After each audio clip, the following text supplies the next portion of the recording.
Welcome back to Nasdaq Trade Talks. I'm your host, Jill Malandrino, Global Markets Reporter at Nasdaq. We'll be coming to you live from Inside ETFs in Hollywood, Florida. Joining me for this segment, we have Paul Kim with Principal Financial Group, and we're going to focus on navigating market volatility using multi-factor ETFs. Paul, it's great to have you on with me, as always. And you know what? One criticism of smart beta, especially multi-factor strategies, they haven't been battle tested. So how do you overcome that?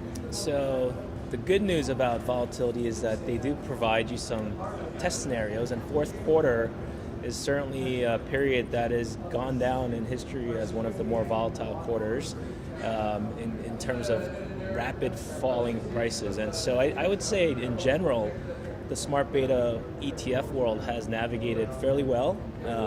In particular in our lineup, for example, the ETFs that offer low vol or quality biases in particular did very well. Two of our ETFs, our US mega caps multi-factor ETF beat the S&P by 300 basis points that quarter, which is pretty astonishing. And then our multi-factor small cap portfolio did very well as well. And so again, when you're thinking about upside downside ratios and worrying about volatility ahead, it's great to know that there are choices out there, and now they are starting to get the experience and proof out there. Well, another criticism is the proliferation of smart beta ETFs. Yep. The ETF industry is huge. What separates Principal from the rest? So we believe our ETFs are a great blend of both practitioner perspective. So we managed smart beta products for over 4 decades now. Combine that with robust academic research, we think that ends up in a very attractive combination of real-world, market impact-focused ETF portfolios, as well as benefiting from the proven academic history around these factors. Factors help investors, and we're excited to have a lineup that allows investors greater choice. Now, can anyone time smart beta factors?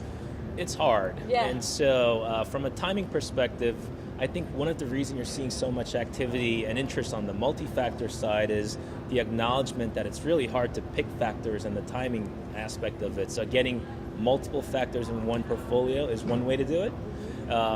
The other way is we actually have a great partnership with Nasdaq Dorsey Wright, where we have a principal factor rotation model where Dorsey Wright is going to use their well-known methodology to select amongst our ETFs and essentially provide factor rotation on behalf of investors.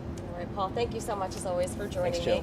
And thank you for joining me from Inside ETFs. I'm Jill Malandrino, Global Markets Reporter at Nasdaq.